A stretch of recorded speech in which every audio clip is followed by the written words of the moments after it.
Buenos días a todos, mi nombre es Luis Carlos Barragán y en estos minutos les voy a contar un poco sobre la historia de los judíos en América colonial española. Quiero comenzar hablando un poco de 1492, el año en el que sucedieron tres cosas bastante importantes en la historia de España.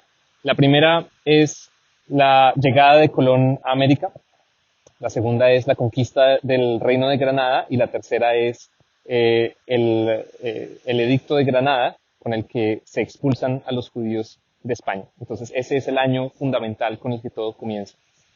Los judíos ya llevaban unos 100 años de estar en una situación bastante problemática en España. Desde 1391 habían sucedido unas masacres y desde ahí en adelante la situación de ellos había estado en unas condiciones bien complicadas.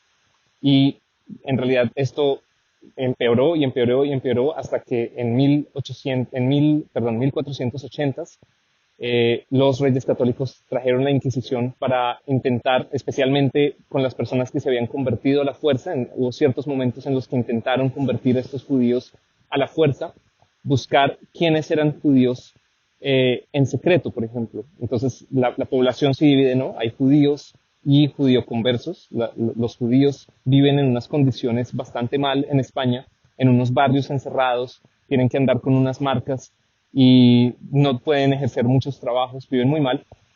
Y están los judío-conversos, que son los que a través de una serie de actos violentos y también a través de justo estas mismas medidas, muchos han decidido convertirse al catolicismo, pero muchos son criptojudíos, es decir, son personas que en el secreto siguen siendo judíos, siguen ejerciendo su religión, practicando muchas de las costumbres que los caracteriza como judíos.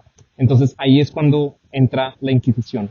En 1492 las cosas van a salirse ya de control y entonces van a decidir que la única opción que tienen es sacar a todos los judíos de España o se van a convertir todos.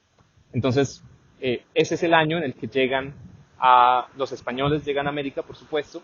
En el mismo viaje de Colón viene al menos un judeo converso del que estamos muy seguros, que es Luis de Torres. Él era un traductor, una persona que sabía árabe, que vino justamente porque se pensaba que tal vez hablaban árabe, tal vez porque era el lenguaje de los mares, ¿no? Se imaginaban que aquí era la India, que tal vez el árabe iba a ser bastante funcional. Obviamente no lo fue, pero el resto de la historia de América Española va a ser muy interesante en el aspecto de la llegada de los judíos y los moriscos que van a estar viviendo en secreto, que van a llegar de todas formas a pesar de que su llegada aquí va a estar prohibida y su existencia misma va a estar prohibida. Entonces, ya desde principios de la colonia va a haber unos reportes de algunos colonos en América diciendo que hay algunos criptojudíos o algunos criptomusulmanes, unos moriscos y unos conversos que viven acá en América. Y entonces el rey Carlos V decide hacer un edicto que prohíbe la migración de personas conversas. Entonces, eso sucede en 1525, las personas no pueden migrar, las personas que tengan ascendencia judía o ascendencia islámica no pueden migrar a América, está prohibido hacerlo. Y para poder viajar a América tienen que tener un certificado de pureza de sangre. Entonces solo las personas que tengan una ascendencia cristiana pueden hacerlo. Obviamente esto no se va a cumplir a cabalidad, digamos en la letra está así, pero en la práctica va a haber un montón de sobornos, por ejemplo a la Casa de Contratación de Sevilla para poder llegar y a la final va a haber un montón de judíos cruzando a América. En realidad, al final, la mayoría de los casos de criptojudíos van a suceder más o menos a finales, sobre todo en 1570 es cuando se va a crear la Inquisición en México y en Lima, y en 1610 en Cartagena.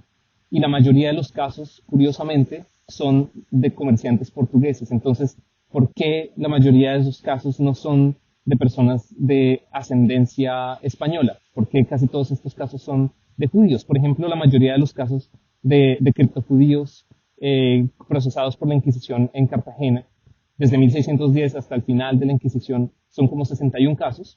De esos 61 casos, 50 son casos de portugueses.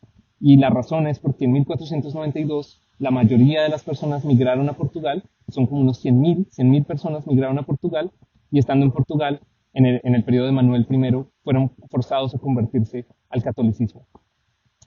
Eventualmente ellos se unieron pues al mundo portugués, a la vida portuguesa, se volvieron comerciantes y después de varias generaciones llegaron a América, sobre todo en el periodo de Felipe II, cuando en el periodo de Felipe II hay una integración ibérica, él se vuelve el rey de Portugal y gracias a eso ellos van a tener acceso a comerciar, por ejemplo, en México, en Perú, en el resto de América española.